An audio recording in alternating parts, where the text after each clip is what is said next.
You're watching a video about the first cyborg in history, and there's a real chance it's you. Not because of a chip, not because of surgery, but because something has already merged with the way you think and you didn't notice when it happened. Not because someone strapped a chip to your skull. Not because you're wearing a headset or swallowed a nanomachine. But because for the last few years, without ceremony, without a headline, without anyone drawing a line in the sand, something has been quietly merging with the way you think. And the question this video is really asking is whether you've been paying attention to what that means, or whether you'll only recognize it once it's too late to catch up. Let me introduce you to a small fable before we go any further. There were once two villages separated by a wide river. Both villages fished the same waters, grew the same crops, spoke the same language. One day, a strange bridge appeared overnight, leading to a third place neither village had known existed. It was a library, enormous beyond reason, and anyone could walk in and ask it a question. Villagers from the eastern side crossed immediately, some went every day. They started asking the library how to rotate their crops, how to predict the weather from cloud patterns, how to resolve disputes using methods neither village had considered. The western village noticed the bridge too, of course, but they had been fishing these waters a long time. They figured whatever was in that library, they could work out on their own eventually. Let's leave them there for now. There's a headline coming, maybe not this year, maybe not next, but at some point a news story will land that reads something like, "First augmented human performs impossible cognitive feat." Maybe it'll be someone who can recall every word in an encyclopedia through a chip interfacing with their brain. Maybe someone who multiplies 200-digit numbers without a calculator. Maybe someone who holds a 1,000-digit number in perfect memory with no mnemonic tricks. That headline, when it arrives, will feel like a beginning. A threshold being crossed, and almost certainly it will be wrong. Not wrong about the feat, wrong about the timing, because the threshold will have been crossed long before anyone thought to write about it. Here's a thought experiment worth sitting with. What if we widen the lens on what augmentation actually means? Not just silicon and surgery, but any external system that fundamentally changes what a human mind can do? If we allow that definition some room to breathe, then it's possible the first cerebral augmentation wasn't a chip at all. It might have been speech. Think about what language did to cognition. Before speech, an idea lived and died inside one's skull. The moment you could externalize a thought into sound, into another person's mind, you gained something unprecedented: distributed storage. We effectively created a cloud network. We gained the ability to store our ideas in other people. We gained the ability to have our internal logic challenged and refined by a processor outside of our own skull. You could park an idea in someone else's brain and retrieve it later. You could have your thinking challenged, refined, pressure tested by another consciousness. That's not just communication. That might be the first cognitive upgrade our species ever installed. What's fascinating is how this maps onto a concept in cognitive science, sometimes called the extended mind thesis, proposed by Andy Clark and David Chalmers. The idea is that cognition doesn't stop at the boundary of the skull. When you use a notebook to remember a phone number or a calculator to multiply, those tools become part of your cognitive process. The mind, in a very real sense, leaks out into the world. And if that's true, then every major tool humanity has adopted might be a chapter in the same story of augmentation. Writing might have been the second chapter. Consider this. Without the ability to draw, how long would it have taken to articulate the Pythagorean theorem? Try holding a perfect triangle in working memory. Cognitive psychology calls this limitation the working memory bottleneck. We can only hold about 4 chunks of information at once. Now imagine a stick in the sand, a line drawn, another line intersecting it. The drawing becomes a prosthetic for working memory. The triangle outside the mind stabilizes the triangle inside the mind. When writing began to transition from a niche trade to a broad societal tool, it wasn't universally welcomed. In the dialogue Phaedrus, Plato depicts Socrates telling a story about the invention of writing. Socrates worries that this new technology will create forgetfulness in the learner's souls. He argued that people would stop using their internal memory and start relying on external alien marks. At the time, the assumption was that a wise man held everything inside his head. To rely on a scroll was seen as a weakness, a crutch. But looking back, we can see what they missed. Writing didn't just replace memory. It allowed for complexity that memory could never hold. It allowed for philosophy, law, and history to span generations. The crutch became a rocket engine. Writing and illustration didn't just record ideas. They made certain ideas possible that couldn't have existed inside the confines of unaided thought alone. The diagram was the augmentation. The historian Walter Ong argued that writing restructures consciousness itself. People who lived before literacy thought differently. Their cognitive style was shaped by oral memory. Literacy reorganized the brain's architecture. Neuroplasticity allowed the cortex to rewire around symbols. We sometimes imagine the first augmented human will be someone with a chip in their skull, but perhaps it was the first person who carved a mark into clay. Then came the calculator, the computer, the search engine, each one a quiet extension of what the brain could accomplish when it had the right tool wired into its workflow. And now perhaps we've arrived at the latest chapter, the large language model. And here's where it might be worth looking at a moment from history that carries an uncomfortable echo. In 1440, Johannes Gutenberg began developing the printing press. Within decades, books that had taken monks months to copy by hand could be produced in days. But here's what's easy to miss from our vantage point. The reaction wasn't universal excitement. Many scholars viewed the press with suspicion. The worry wasn't just about accuracy or heresy. It was about what it might do to the mind itself. If anyone could access knowledge that once required years of training to obtain, would the discipline of learning erode? Would people stop cultivating memory, stop practicing the deep internalization that monastic scholarship demanded?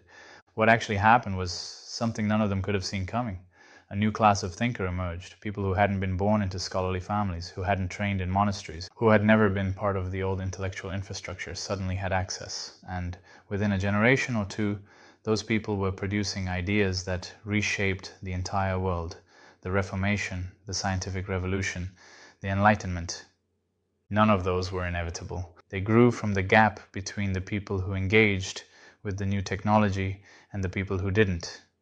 The people inside that moment couldn't see it. The monks who dismissed the press weren't foolish. They were making a reasonable judgment based on the world they knew. But the world was changing underneath their feet. And the variable that mattered most wasn't intelligence or discipline, it was willingness to integrate. There's a psychological concept that might explain why these shifts are so hard to recognize in real time. It's sometimes called the normalcy bias, the tendency to underestimate the probability and impact of a disruption, particularly when current circumstances feel stable. The assumption isn't that things won't change, it's more subtle than that. It's the assumption that change will be gradual enough to prepare for later.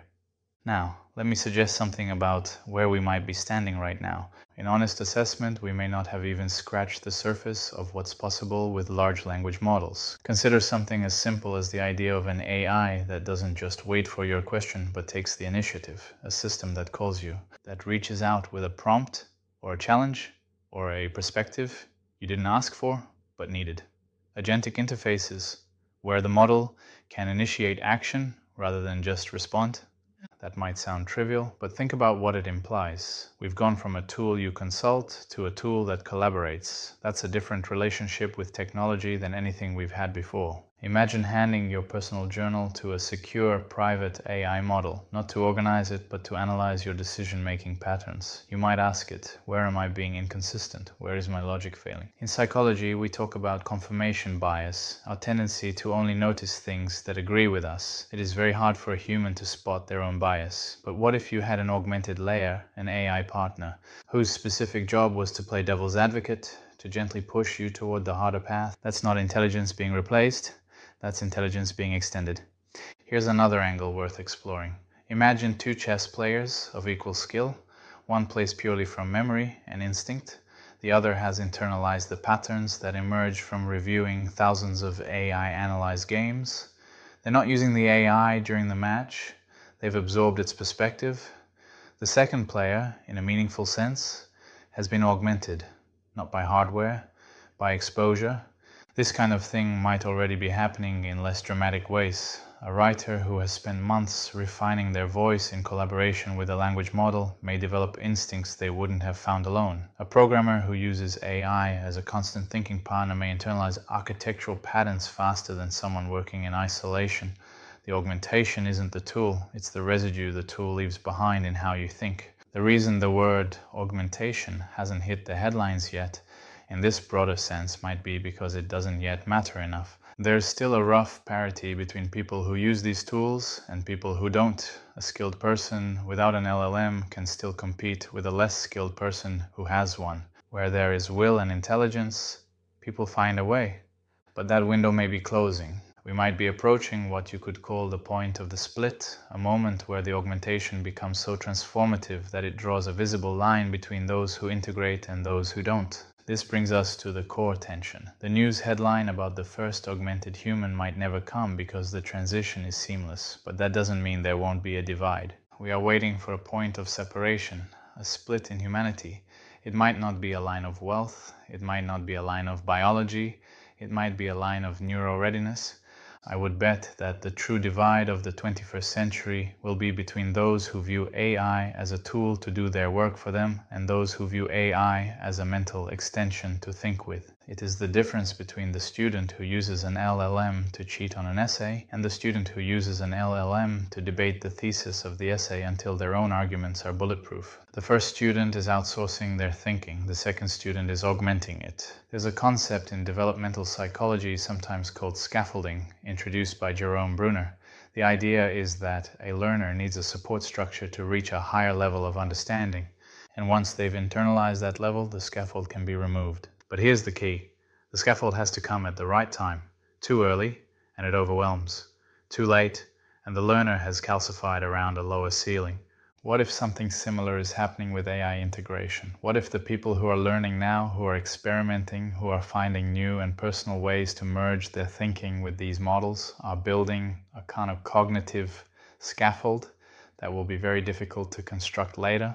Not impossible, but significantly harder, like learning a language as an adult versus absorbing it as a child. The mechanism is the same, the effort is not. Let me take you back to those two villages.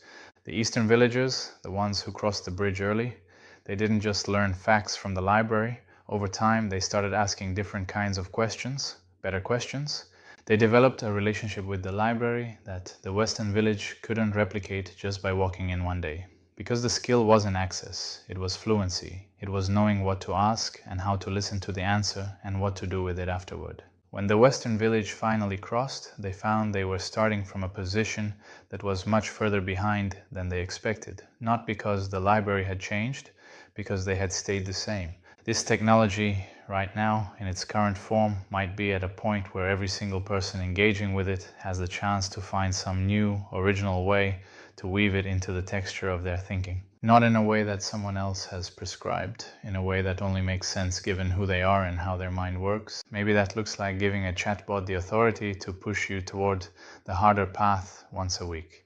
Maybe it looks like building a personal knowledge system that an LLM maintains and queries on your behalf. Maybe it looks like something nobody has thought of yet because the space of possible integrations is vast and mostly unexplored. The preparation, if that's the right word for it, may have already begun, and it may be one of the few variables you'll have any control over when it comes to which side of the split you find yourself on. Maybe the first augmented human already existed the moment thought escaped the skull. Maybe the printing press was a neural implant for civilization. Maybe calculators and computers were stepping stones, and maybe LLMs are less an invention and more a mirror revealing how extended cognition has always worked. If that feels plausible, then sharing this idea might not just be promotion. It might be participation in the very augmentation we discussed, an act of distributed cognition, a small experiment in whether ideas want to live inside one mind or many. The line between augmented and unaugmented may not arrive with a headline. It may emerge quietly in habits, in who practices thinking with tools versus thinking alone.